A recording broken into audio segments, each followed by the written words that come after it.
It is July 10th, 2019. It's been 29 years and 2 months since I masturbated or had an affair. That's my sobriety definition is regarding sex addiction. Used to do those things, don't do those things anymore, feel a lot better.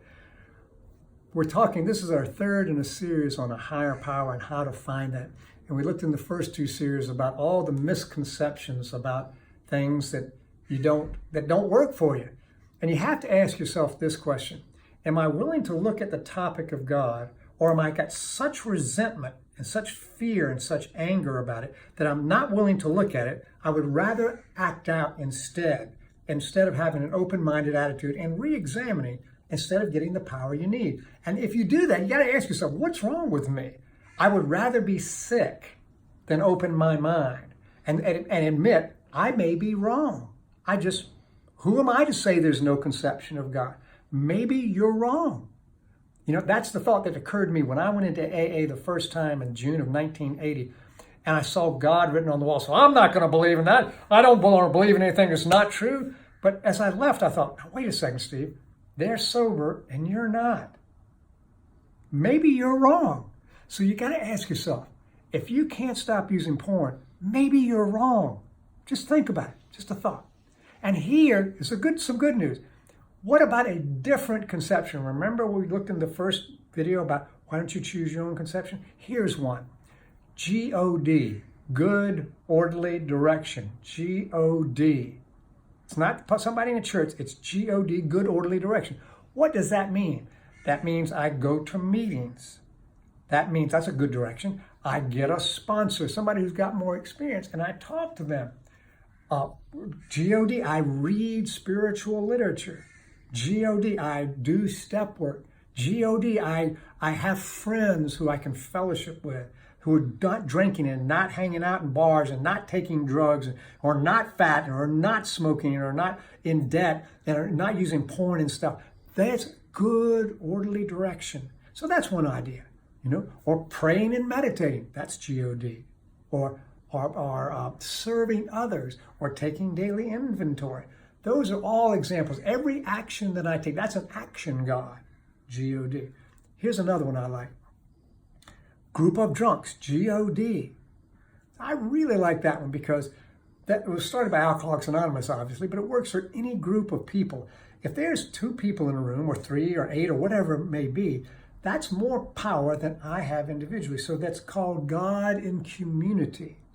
If I can talk to somebody and say, you know, I can't stop using porn, and they say, neither can I, there's a feeling that reduces shame and it creates a sense of love and belonging, a sense of esteem of others, and you esteeming someone else. And what happens is you feel the love that you needed, and then the desire to use porn goes away, because that's what porn is. It's a misdirected, perverted desire to find love, genuine love. But the way you find it is G-O-D, group of drunks, or group of sex addicts, so it'll be G-O-S, G-O-S-A. And you find people that you can talk to. So that's another example, because you can choose your own conception. And these are real common suggestions. Here's another one, gift of desperation, G-O-D, gift of desperation. When things get so bad, like, you know, you go to jail, or the police give you a citation, or you run out of money because you've been talking to hookers all day on the phone and using their services. Gift of this, or your wife catches you with a text that you sent, or your girlfriend, or something like that.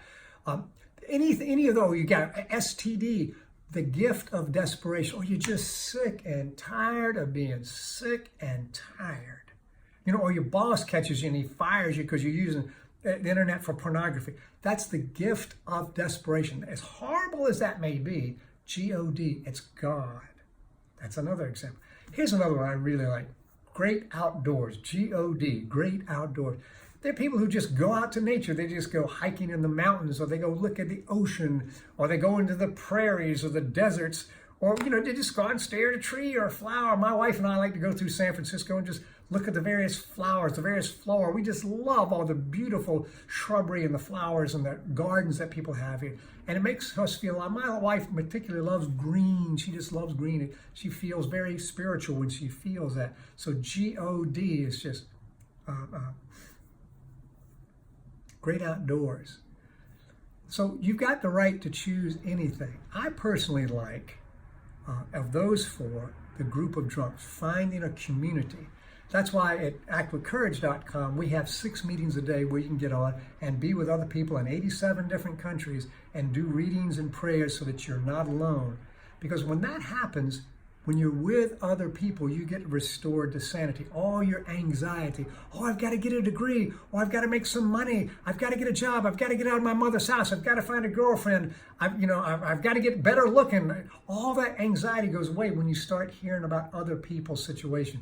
Your problems become smaller because you listen to other people's, and that perspective is what the big book defines as sanity. And God has restored you to sanity by you having perspective, by you listening to other people, by going through the group of drunks. So those are 4 examples. Let me give you another example that I really like. And this doesn't come from 12 steps, this comes from Gandhi. Gandhi says that God's not a person. God's not an institution. It's not a church. It's not a book. Gandhi says God is truth. So that any time that I tell the truth and you tell the truth, God shows up. It's the principle. We believe that that there's a principle and a personality and about people. And so the question is that true about God? Does God have a principle as well as a personality? And the answer is yes. And that principle is truth. It also happens to be love. But it's very easy to say, if I can be honest with somebody, I'm with the God of my understanding. That's what Gandhi said. He was a pretty smart old boy. He was chased for 40 years. Didn't masturbate, didn't have sex with his wife, even though he was married to her. For 40 years, because he wanted to save his sexual energy for other things, what we call hard mode or monk mode these days. He was trying to save South Africa and later on India, and he wanted his sexual energy to be transmuted. So I like that. That's incredibly simple. But you've got to find a power greater than yourself, or you're going to fail. You have to ask yourself, have I been failing the last year? If not, do I have the humility to listen to some other idea and the willingness to try it? See you next video.